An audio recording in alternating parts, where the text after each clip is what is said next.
royal tomb theory. You stand at the base of that vast stone and expect a chamber full of treasures and carved stories.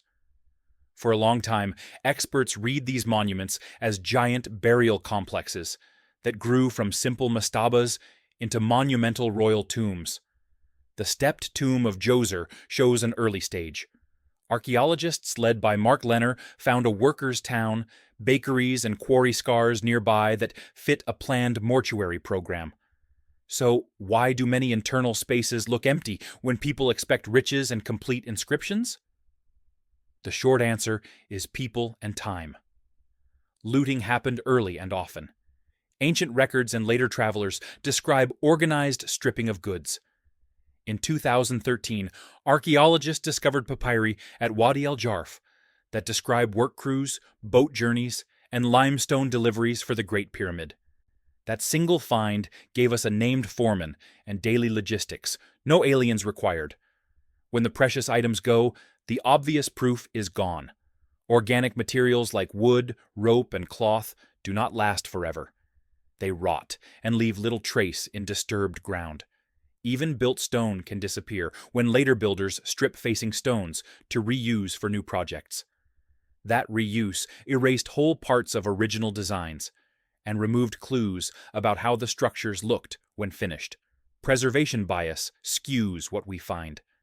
Durable stone survives, while perishable tools and scaffolding vanish.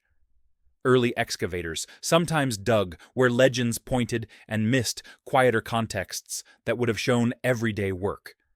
Still, there is strong evidence for funerary use. Small tombs, temple debris, and inscriptions in the surrounding necropolis match mortuary practice. What looks like emptiness often hides a long history of looting, decay, and recycling, rather than proof of some impossible origin.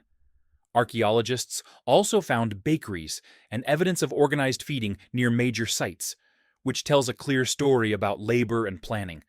Mud bricks, fish bones, and bread ovens show that thousands of workers lived in purpose-built camps. That matters because it links the monuments to a predictable social project. When you can locate where the teams lived, you expect tools and broken gear, not intact treasure chests.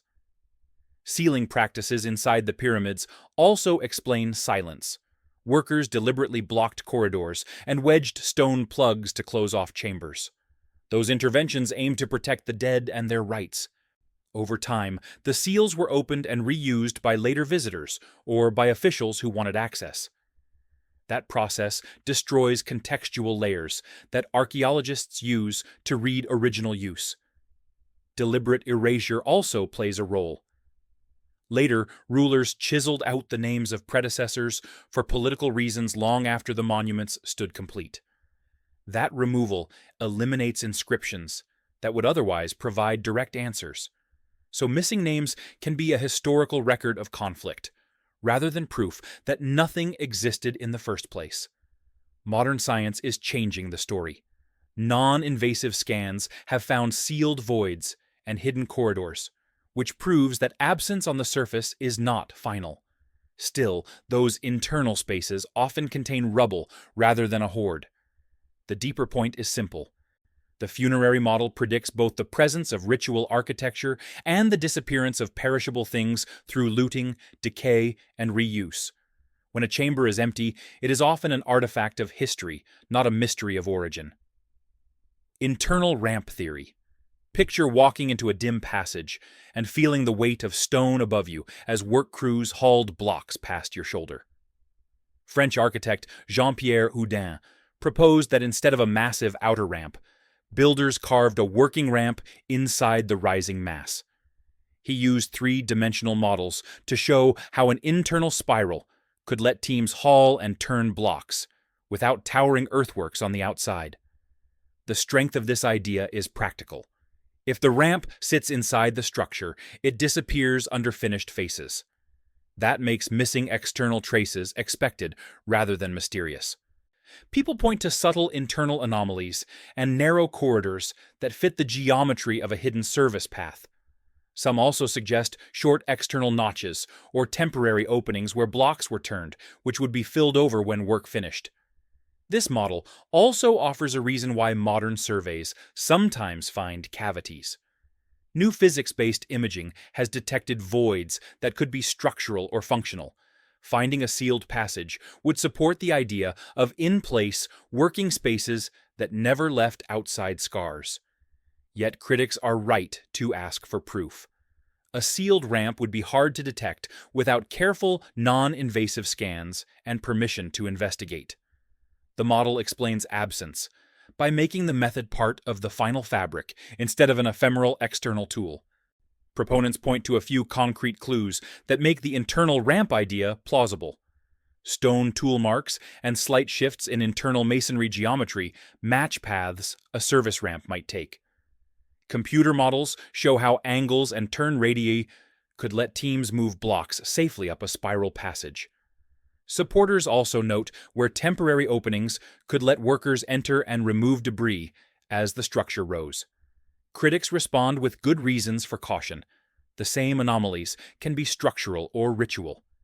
Few sealed passages have been opened for study because of strict protections.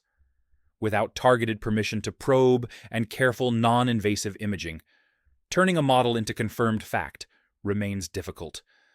The 2017 muon imaging discovery of a large sealed cavity above the Grand Gallery changed the conversation. It proved that sealed spaces can exist and remain unknown for centuries. But empty voids do not automatically equal hidden ramps. There is another practical point. Even if an internal ramp existed, crews still needed staging areas, quarry operations, and haulage methods outside the pyramid.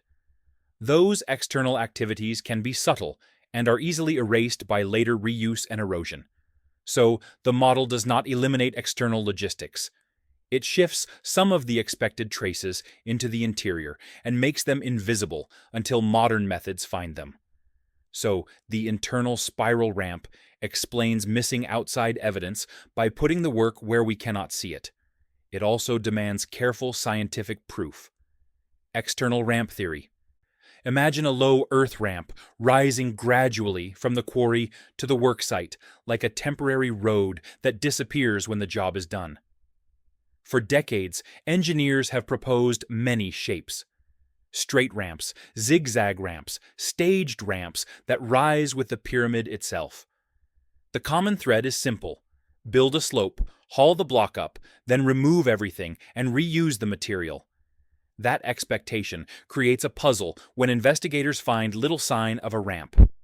The solution is ordinary and boring in the best way. Earthen ramps and wooden scaffolds rot or are dug away. Farmers leveled the ground. Wind and flood smoothed what remained. Ancient builders had every reason to clear debris when the monument was finished. Positive support exists. Fieldwork on the plateau uncovered quarry scars. Short-haul roads and worked surfaces leading toward building sites. In 2018, researchers found a ramp system at Hatnub Quarry with a steep 20% slope, proving ancient crews could handle sharper angles than textbooks assumed. Experimental archaeology fills the gap. Teams have moved very large stones on ramps with surprisingly few people using lubricated sledges. Replica levers and short cranes lift blocks a little at a time. Counterweights mounted in pits let crews raise stones without towering external ramps. All of it matches tomb paintings that show statues on sledges and workers pouring water in front. Now consider the finishing work. Masons dressed each stone so it fit tightly against its neighbor. They cut and tested pieces at the quarry, yet then made small adjustments on site by rubbing faces together with sand and harder stone. A straight rope gives a reliable line. A plumb line finds true vertical, trial fitting, wedging, trimming. Slow work, but it yields the precision that still amazes. Tool marks and finishing debris are easy to lose.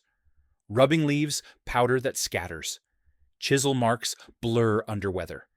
Later removal of casing stones erases direct evidence. But quarry zones preserve rough work traces, and experimental archaeology shows patient fitting does the accuracy work. You do not need miracles, you need meticulous labor, simple machines, and time. Social logic reinforces the pattern. Wooden frames cost little to build, and workers reused them many times. Crews dismantled gear at the end of a project and carried parts elsewhere. Communities recycled rope for nets and packing. That behavior eats the archaeological trace. What remains are indirect signs: aligned post holes, worn sockets, consistent tool marks at quarry and erection sites. Water transport theory. You stand on the Nile bank and feel how easy it would be to float a giant stone instead of dragging it over sand. For many builders, the river was the highway. Stones quarried upriver could move on barges, then be shifted into short canals cut toward the plateau. That choice changes where you look for traces. If most heavy lifting happened on water or along temporary canals, you will not find massive overland roads. Archaeologists found real proof that boats mattered. A full-sized ceremonial vessel was buried near a pyramid and painstakingly reassembled. Port installations and anchor points have been found along ancient river branches. In 2024, satellite imaging mapped an extinct branch of the Nile that once ran right past the Giza Plateau. The river literally came to the construction site. In one harbor excavation, researchers uncovered storage structures and shipping records that fit a large-scale transport program. Those kinds of discoveries show practical logistics rather than myth. Why is so much evidence missing then? Wood and reed rot, docks and small wooden cranes decay quickly when left unprotected. Canals silt up and are backfilled, especially in floodplains that change course over centuries. Seasonal channels shift their beds and hide features under meters of sediment. Even stone markers get plowed under by later farmers. The result is a scattered footprint that can look like nothing at all to a quick survey. Another factor applies here. Moving by water requires short-term infrastructure that people dismantled when the project ended. Workers broke up barges for timber. Canal banks were leveled for agriculture. That makes durable proof rare. Still, when archaeologists dig in the right places, they find boat timbers, harbor walls, and written lists that confirm the role of rivers. So the water story explains missing overland signatures by moving the signature into the river and beneath the soil. Worker settlement theory. Excavations led by Zahi Hawass show workers had camps with bakeries, dorms, and trash pits right on the plateau. Teams found fish bones, ovens, bread so old it crumbled to dust, and broken pots that tell a clear story about food. Work shifts and living arrangements. That matters because where workers lived determines where you should look for evidence of construction, not just around the pyramid itself. Food provisioning was a massive task. Bone fragments and plant remains show large-scale baking and meat preparation. That means groups of hundreds or even thousands had to be fed on schedule. Supply chains matter. Fresh fish and grain arrived by boat. Then wagons and porters carried supplies a short distance to camps. Written records from harbor sites mention shipments and crew lists that match the scale of the work. Seasonal labor models fit the evidence. Many specialists argue that a core group of skilled masons worked year-round while larger teams arrived seasonally after the harvest. When labor is seasonal, the footprint is different. Temporary structures leave light traces. Floors are trampled, and organic tents rot away. Later, agricultural use and urban growth can erase those faint marks. Osteological evidence helps fill gaps. Bones show heavy labor stress on shoulders and knees, and burial treatment suggests organized crews with medical care. That human record is harder to fake or misread than a missing ramp. It directly links people to the building program. Remember the looting and decay we talked about at the start? Same thing applies here. Still gaps remain for the casual observer. Worker camps were built from perishable material and dismantled or repurposed. Fire pits, post holes, and midden layers are subtle. That explains why travelers saw emptiness, and later writers speculated about mysteries. So the workers lived, ate, hauled, and lived some more, leaving indirect but convincing traces when excavators look in the right places. Astronomical alignment theory. You look up at the sky, and the pattern of stars seems to demand a mirror on Earth. Some researchers argued that the layout of the Giza group echoes a star pattern, and that the angles and alignments encode cosmology. That idea explains missing practical traces by changing what counts as evidence. If the main job of a monument was to point to a star or to act as a ritual map, then you will not always find the kinds of tool marks or workshop debris that prove a transportation method. Proponents point to patterns and to astronomical cycles. They show how lines and sighting points could mark solstices or key stars. Those claims can feel persuasive because our brains look for patterns in big shapes. They also suggest that ritual deposits, or ephemeral markers, could be the primary evidence, and those are often perishable or deliberately buried. That gives a tidy answer to missing practical signatures. Mainstream scholars raise solid objections. A few spatial coincidences do not equal proof. The alignment idea must survive tests like dating consistency, statistical evaluation, and archaeological context. Many claimed matches break down when you account for landscape changes and the slow wobble of the earth. Also, ritual meaning rarely excludes practical work. Worker camps, quarry scars, and transport logistics still show up in the record when we dig in the right places. The useful takeaway is this: calling a site cosmological changes what you expect to find. It makes missing practical traces less surprising, but it also raises a higher bar for proof. Proving a cosmic link needs more than a neat outline on a map. A credible alignment claim must pass 3 tests. The alignments must hold when you correct for the slow wobble of the Earth. They must match a clear archaeological context. And they must be statistically stronger than what random chance would produce. Too often pattern hunters show a pleasing picture without those checks.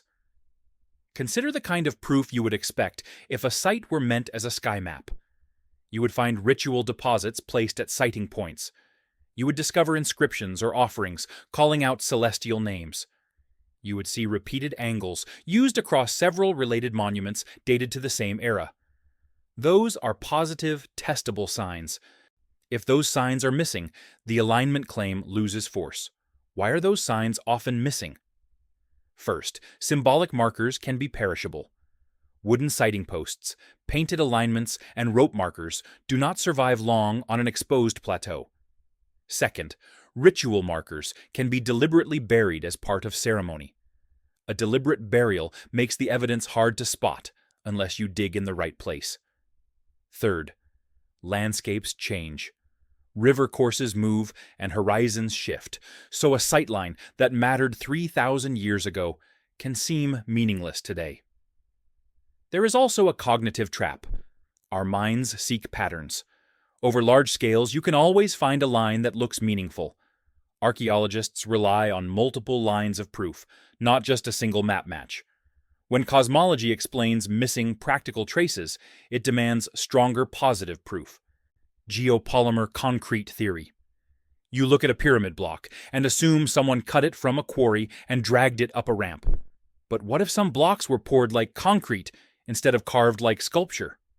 French materials scientist Joseph Davidovits proposed that ancient builders mixed crusite limestone with water, natron, and plant ash to create a paste that hardened into solid stone. Workers could carry small baskets of powder up the pyramid and cast blocks in wooden molds right where they were needed. That would explain how joints fit so tightly without visible chisel marks. Supporters point to microscopic studies that found unusual mineral compositions in some casing stones. They note air bubbles and organic fibers trapped inside samples, features you would not expect in natural quarried rock. The chemistry of a few tested stones does not match the local quarry geology perfectly. If this method worked, it solves several puzzles at once. No massive ramps needed for the heaviest upper blocks. No mysterious precision cutting. No question about how workers placed 2-ton stones at extreme heights. Critics respond with solid objections. Most pyramid stones do match local quarry signatures when tested properly. The bubbles and fibers could come from natural formation or later contamination. Experimental batches of geopolymer have not yet replicated the full scale and hardness of ancient blocks. There is also a logistics question. Casting millions of blocks still requires enormous amounts of calcium oxide, water, and labor. The method shifts the problem rather than eliminating it. Why is direct evidence missing? And ancient Egyptian records do not describe a concrete recipe. No mixing vats or mold fragments have been positively identified in pyramid contexts. If builders did cast stones, they used organic molds and tools that rotted away. The chemical signature of geopolymer can look like weathered natural limestone after thousands of years. That ambiguity makes the debate hard to settle. The theory remains controversial, but it asks a useful question. Could ancient builders have combined chemistry and construction in ways we underestimate? If future studies find consistent geopolymer markers across multiple pyramids, the story could change. Until then, mainstream archaeology treats carved quarry blocks as the default explanation because quarry scars, tool marks, and transport evidence are abundant and verifiable. Power plant theory. You step into a nearly empty chamber and the precision of the stonework makes your skin crawl. Some authors look at that perfection and declare a lost engineering purpose. They point to exact joints, acoustic chambers, and apparent mathematical ratios, and say the Great Pyramid was not a tomb, but an ancient machine. Those claims are dramatic, and they attract attention.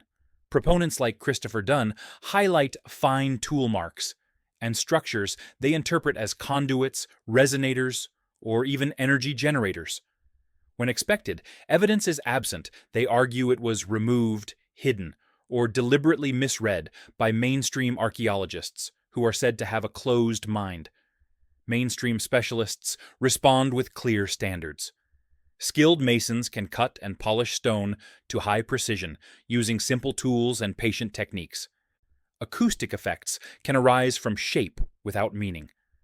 Extraordinary technology claims need extraordinary positive evidence, such as residues of materials that could not come from known Old Kingdom craft, unambiguous manufacturing debris, or contemporary records describing a machine.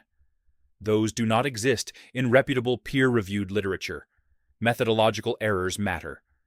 The power plant narrative often cherry-picks anomalies and ignores abundant human evidence like worker towns, quarry marks, and logistical records. It converts absence into conspiracy instead of proposing testable predictions. When imaging finds voids or odd cavities, those discoveries are exciting, but they do not by themselves validate a machine hypothesis.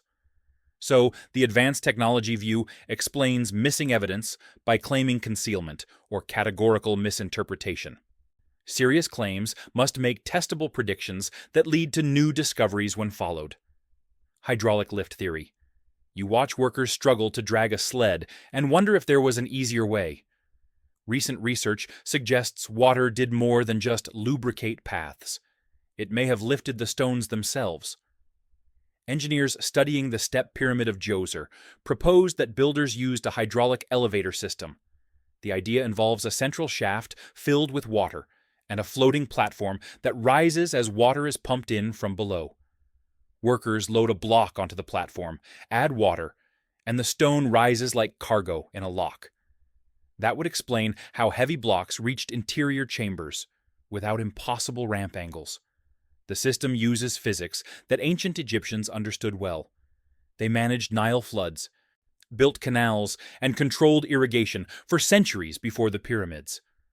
Supporters point to odd shafts and channels inside some early pyramids that do not fit the tomb model neatly. They note erosion patterns consistent with water flow in unexpected places. Some researchers interpret internal passages as remnants of a hydraulic infrastructure that was abandoned or repurposed once construction finished. The theory has a certain elegance. Water is heavy, predictable, and renewable. A well-designed shaft with sealed chambers could raise massive loads repeatedly without wearing out ropes or breaking levers. Critics ask for proof. Where are the waterproof seals? Where is the evidence of pumping mechanisms or water storage at height? Limestone is porous and would leak without careful treatment. No ancient text describes a water lift. No excavation has found the pipes, valves, or cisterns such a system would require. The internal features that theorists point to can also be explained as structural supports, ventilation shafts, or ritual passages. Why is evidence missing if hydraulic lifts existed? Wood and reed components would rot. Clay seals and mortar would dissolve or be mistaken for ordinary debris. Later modifications to pyramids could have destroyed or obscured the original hydraulic layout.